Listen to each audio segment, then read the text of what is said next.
우리는 이 땅에 살면서 크고 작은 근심스러운 문제들을 직면하고 살아갑니다. 이것이 해결되고 행복이 오려나 생각하지만 또 다른 근심스러운 문제들을 직면하고 살아갑니다. 우리는 언제 근심합니까? 무언가 불확실하거나 감당하기 어려운 일을 맞닥뜨릴 때, 그런 문제 앞에 불안할 때 우리는 근심합니다. 그러나 믿는 게 있고 깨닫는 게 있을 때에는 우리는 도리어 기뻐하는 것입니다. 그래서 오늘 우리는 본문의 말씀을 통해서 어떻게 하면 삶의 근심스러운 문제 혹은 두려움의 문제를 극복할 수 있는가를 말씀을 통해서 답을 찾으려고 합니다. 오늘 본문의 말씀입니다. 본문 1절, 너희는 마음에 근심하지 말라. 하나님을 믿으니 또 나를 믿으라. 오늘 우리는 근심에 대한 문제를 집중하여 생각해 보려고 합니다. 어떻게 하면 두려움의 문제를 극복할 수 있는가 하는 것입니다. 일반적으로 사람들이 근심하는 이유는 크게 세 가지 이유 때문이라고 저는 생각합니다. 첫째는 자신의 문제 때문에 근심합니다. 자신의 건강 문제로 걱정하지 않습니까? 사업이나 가정, 가족 관계에서 오는 문제들로 인해 두려워하고 근심합니다. 둘째는 현실 속에서 부딪히는 상황 때문에 근심합니다. 전쟁, 테러, 식량 부족, 자원 고갈, 인구 폭발, 자연재해, 핵 공포 등 세계 정세와 국내 정세의 여러 가지 위기감 때문에 근심합니다. 한국의 지진이나 북한의 도발로 인하여 전쟁이 나면 여전히 한국에 있는 가족들이나 친지들의 안전 문제가 걱정이 되고 근심이 됩니다. 호주는 이제 동성 간의 결혼이 합법화가 되어 12월 9일부터 법적 효력이 발생되었습니다. 이 모든 것이 우리를 근심하게 합니다. 셋째는 죽음의 문제 때문에 근심합니다. 병원에 입원하는 것도 죽지 않기 위해서이고, 한국에서는 민방위 훈련을 경험해 본 적이 있습니다만 호주에서도 종종 대피 훈련을 합니다. 화재 시에 어떻게 대처하는 훈련을 배웁니다. 화재가 나면 어디에 모여야 하는지를 숙지합니다. 다 이 모든 훈련도 위급 시에 살아남기 위함입니다. 죽음보다 사람을 겁나게 하고 근심하게 하는 것도 없습니다. 세상에 태어난 모든 사람들은 죽을까봐 걱정하고 근심을 합니다. 오늘 본문의 배경을 살펴보면 예수님께서는 다락방에서 제자들에게 발도 씻겨주시고 음식도 나누시고 자신이 제자들로 인해 배신을 당할 것과 죽을 것에 대한 말씀을 하셨습니다. 이 말씀을 들은 제자들은 주님의 죽으심으로 인해 근심했습니다. 3년 동안 믿고 따랐던 주님이 이제 죽으시러 간다고 하니 정말 죽으시면 어떻게 되나, 주님이 죽으시면 우리들은 이제 어떻게 살아야 하나 등등 근심이 몰려왔을 것입니다. 그런 제자들에게 예수님은 너희는 마음에 근심하지 말라라고 하신 것입니다. 또 다른 번역에는 이 말씀을 가리켜 너희는 마음에 근심하는 것을 그만두어라 라고 기록하고 있습니다. 주님은 너희는 마음에 근심하는 것을 그만두어라고 말씀하신 것으로 끝내신 것이 아니라 우리가 마음에 근심하는 것을 그만둘 수 있는 방법, 근심하지 말아야 하는 이유를 구체적으로 제자들에게 말씀해 주셨습니다. 오늘 우리는 이 말씀에서 근심 많은 세상에서 근심하지 말아야 되는 이유와 해결의 방법을 분명히 말씀하고 계십니다. 그러므로 오늘 본문은 우리 신앙인들이 근심하지 말아야 되는 이유와 방법을 예수 안에서 찾을 수 있는 것입니다.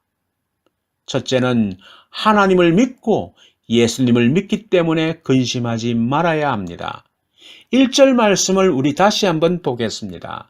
너희는 마음에 근심하지 말라. 하나님을 믿으니 또 나를 믿으라. 주님은 분명히 제자들에게 말씀하셨습니다. 우리가 근심하지 않을 수 있는 방법은 하나님을 확실하게 믿듯이 예수님을 확실하게 믿으라는 것입니다. 여러분, 성경 곳곳을 보십시오. 우리가 두려움을 극복할 수 있는 방법은 그 어떤 순간에도 하나님이 나와 함께 하신다는 사실을 믿는 것입니다. 다윗이 그리하였습니다. 믿음의 선배들이 그리하였습니다. 대표적인 말씀이 이사야서 41장 10절 말씀입니다. 두려워하지 말라. 내가 너와 함께함이라. 놀라지 말라. 나는 내 하나님이 됨이라. 내가 너를 굳세게 하리라. 참으로 너를 도와주리라. 참으로 나의 의로운 오른손으로 너를 붙들리라. 자주 말씀을 드렸습니다만 주님으로부터 치유함을 받은 사람들의 공통적인 특징이 무엇이었습니까? 그들은 한결같이 예수님을 하나님으로 믿었다는 사실입니다. 마태복음 8장과 누가복음 7장에 기록된 사건입니다. 자신의 종이 중풍병에 걸려 고생하는 것을 안타깝게 생각하는 백부장은 예수님을 찾아갑니다. 그리고 예수님께서 말씀만 하시면 자신의 종이 집에 있지만 고침받는다는 믿음이 있었습니다. 주님은 그의 믿음을 보시고 칭찬해 주시고 가라, 내 믿음대로 될지어다 라고 하셨습니다. 그 순간 종의 중풍병이 나았습니다. 마가복음 5장과 누가복음 8장에 기록된 12년 동안 혈류병으로 앓고 있는 여인은 예수님의 옷자락에 손만 대어도 자신의 병이 나을 것을 믿고 손을 대었습니다.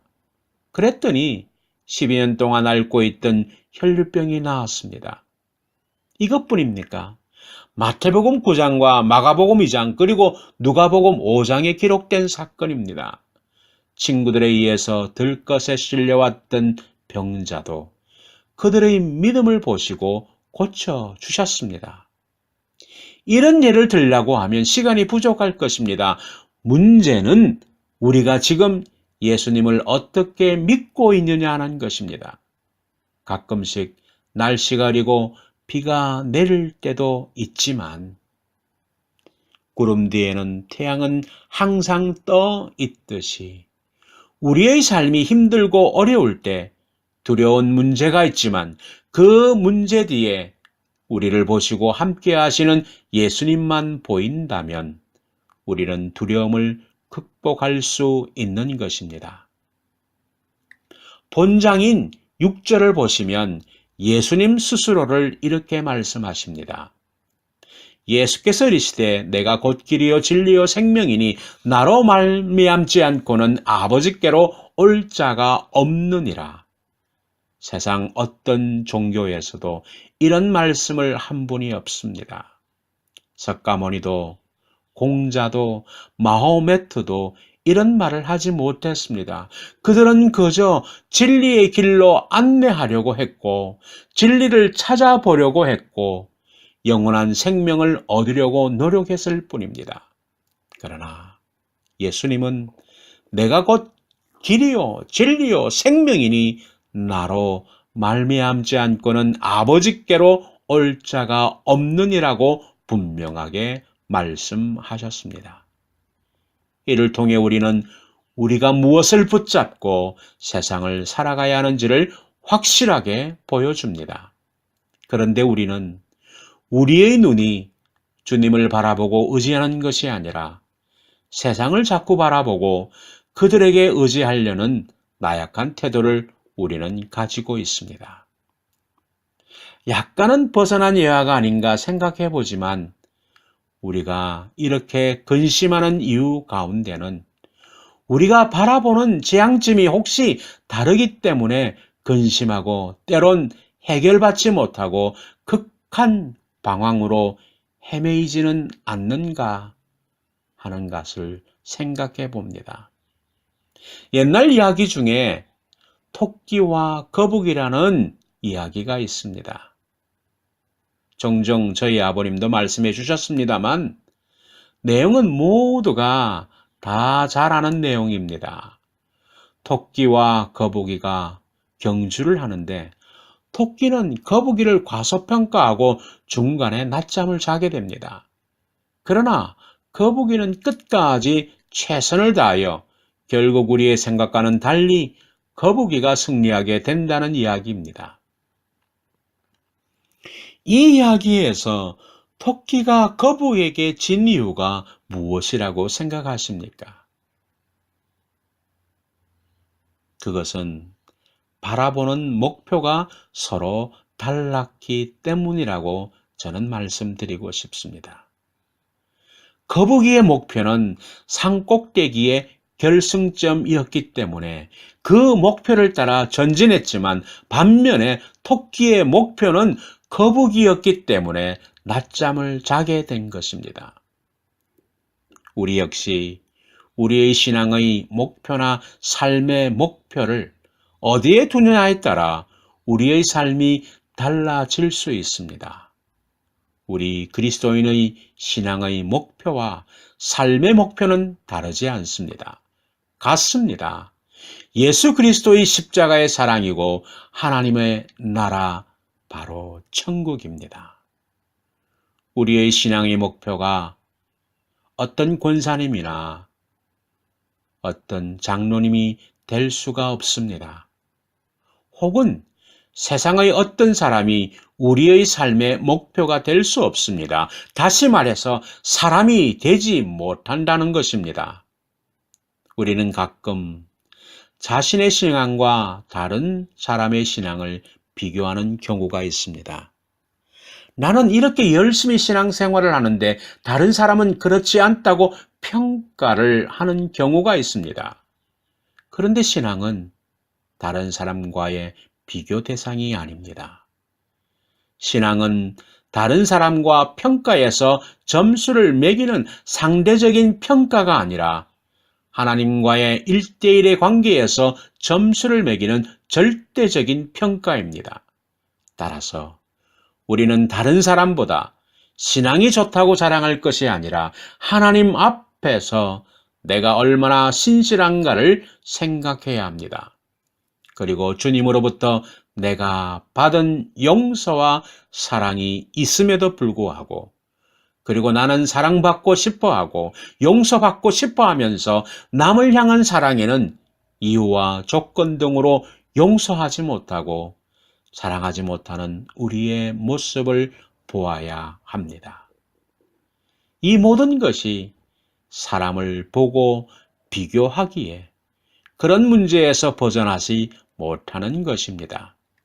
그러므로 예수가 내 안에 있느냐, 우리가 주님 안에 있느냐 하는 것입니다. 그래서 우리의 지향점인 하나님, 예수님만을 믿고 바라보아야 하는 것입니다. 둘째로 우리에게는 예수 그리스도 안에서 천국과 재림에 대한 소망이 있기 때문에 근심하지 말아야 합니다. 사람들이 일반적으로 근심하는 이유 중에 하나가 죽음의 문제 때문이라고 했습니다. 예수님과 함께하였던 제자들도 주님의 죽으심으로 인해서 주님이 죽으시면 어디로 가시는지 죽음 이후에 대해서 근심했습니다.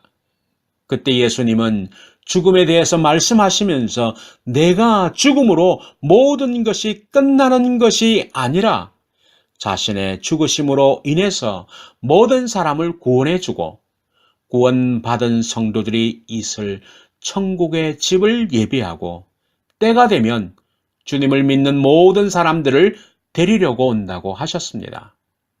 이를 다르게 표현하면 예수님을 믿는 자는 죽음의 문제를 극복한 사람이고 영원한 천국을 준비해 놓은 사람이기에 죽음을 두려워하지 않는다는 것입니다. 사도행전에 등장하는 스데반 집사를 보시기 바랍니다. 설교를 들은 군중들이 이를 갈면서 스데반을 향해서 돌을 들어 치려고 하는데 스데반이 무엇이라고 말합니까? 사도행전 7장 55절과 56절에 기록되어 있습니다. 스데반이 성령 충만하여 하늘을 우러러 주목하여 하나님의 영광과 및 예수께서 하나님 우편에 서신 것을 보고 말하되 보라, 하늘이 열리고 인자가 하나님 우편에 서신 것을 보노라고 말하였습니다. 놀랍지 않습니까? 주님 앞에서도 눈은 예수를 바라보고 있습니다. 천국을 바라보고 있습니다. 성도는 세상에 살면서 천국을 바라보면서 사는 사람들입니다. 성도는 세상에 살면서 예수님을 바라보고 사는 사람들입니다. 그러면 우리는 근심하지 않습니다. 셋째로, 예수 그리스도의 이름으로 기도하면 응답하여 주시기 때문에 근심하지 말아야 합니다. 본장인 13절과 14절을 보십시오. 너희가 내 이름으로 무엇을 구하든지 내가 행하리니 이는 아버지로 하여금 아들로 말미암아 영광을 받으시게 하려 함이라. 내 이름으로 무엇이든지 내게 구하면 내가 행하리라. 제자들이 예수님과 함께 사역하실 때는 많은 일들을 했습니다. 그런데 예수님이 떠나신다고 하니 제자들은 이제 우리는 아무것도 할 수 없겠구나 하면서 걱정했던 것 같습니다. 그때 주님은 너희가 나보다 더 큰 일도 할 수 있는데 그 비결은 기도하는 것이라는 것입니다. 우리가 기도하기만 하면 하나님께서 응답해 주시겠다는 것입니다. 그렇기에 성도들은 기도의 가치를 분명히 알고 기도함으로 두려운 문제들을 극복해 나가야 하는 것입니다. 아일랜드에서 문학을 전공한 한 청년이 결혼식을 앞두고 자기가 사랑하는 약혼녀가 물에 빠져서 세상을 떠났습니다. 그는 시리에 빠져서 이루 말할 수 없는 슬픔과 함께 절망하게 됩니다. 그의 친구들과 주위 사람들의 권유로 시리와 좌절을 피하여 캐나다로 이민을 가게 됩니다. 그리고 그곳에서 생활을 하는 가운데 두 번째 여인을 만나 약혼을 하게 됩니다. 이 여인마저도 침례를 받고는 시름시름 앓다가 폐렴으로 하늘나라로 떠나보내게 됩니다. 그러던 와중에 고향 아일랜드에서 연락이 왔습니다. 사랑하는 어머니마저 중병에 걸려 위독하다는 비보였습니다. 말은 하루내 벼락과 같은 소식이었습니다. 죽고 싶었습니다. 세상의 모든 불행이 한꺼번에 이 청년을 향해서 몰아친 것 같았습니다. 청년은 힘없이 하나님 앞에 무릎을 꿇었습니다. 그리고 흐느끼기 시작합니다. 그리고는 하나님께 부르짖어 기도하기 시작합니다. 왜 내게 이런 일을 감당하게 하십니까? 하나님, 어머니의 병을 치료해 주십시오. 나의 근심과 괴로움에서 벗어나게 해 주십시오. 나를 위로해 주십시오. 응답해 주십시오. 이런 내용으로 간절하게 기도했습니다. 그때 순간적으로 하나님의 놀라운 위로와 평화가 가슴속 깊이 스며드는 것이었습니다. 영감이 떠오르는 대로 적어 내려갔습니다. 죄짐 맡은 우리 구주 어찌 좋은 친구인지 걱정 근심 무거운 짐 우리 주께 맡기세. 주께 고함 없는 고로 복을 받지 못하네. 사람들이 어찌하여 아랠 줄을 모를까.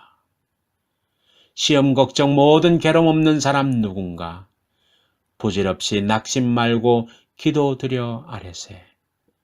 이런 진실하신 친구 찾아볼 수 있을까?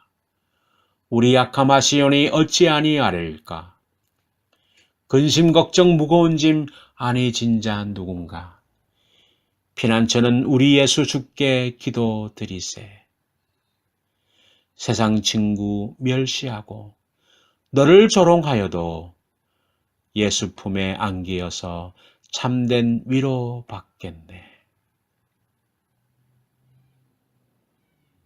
이 시는 우리가 조금 전에 불렀던 찬송가 369장을 작시한 조셉 스크리브니 쓴 죄짐 맡은 우리 구주라는 찬송시입니다.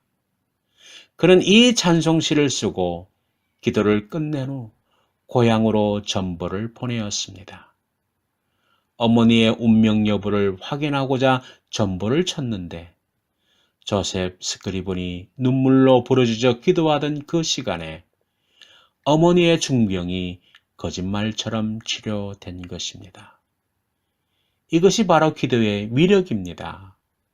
이 기도를 우리가 할 수 있기에 예수님은 제자들에게 너희는 마음에 근심하지 말라고 하신 것입니다. 사랑하는 뉴카슬 열린 교회 성도 여러분, 우리가 사는 세상을 보면 근심하고 염려할 일들이 얼마나 많은지 모릅니다. 그러나 우리는 세상을 보고 근심하면 안 됩니다. 예수님께서 우리에게 바라시는 것은 우리가 세상을 살아갈 때 근심하지 않고 담대히 예수 붙들고 사시기를 원하십니다. 예수님이 우리의 삶의 키입니다. 예수님이 우리의 능력이십니다. 바로 그 이름에 능력이 있습니다. 요한복음 16장 23절에 분명히 말씀하고 있습니다. 너희가 무엇이든지 아버지께 구하는 것을 내 이름으로 주시리라 하셨습니다. 오늘 이 예배에 불안하고 근심하는 마음을 가지고 나왔을지라도 우리는 오늘 제자들에게 주신 너희는 마음에 근심하지 말라는 말씀을 하나님의 음성으로 들으시고 예수 안에서 믿음으로 담대하게 살아가는 우리 모두가 되시기를 주님의 이름으로 축원합니다.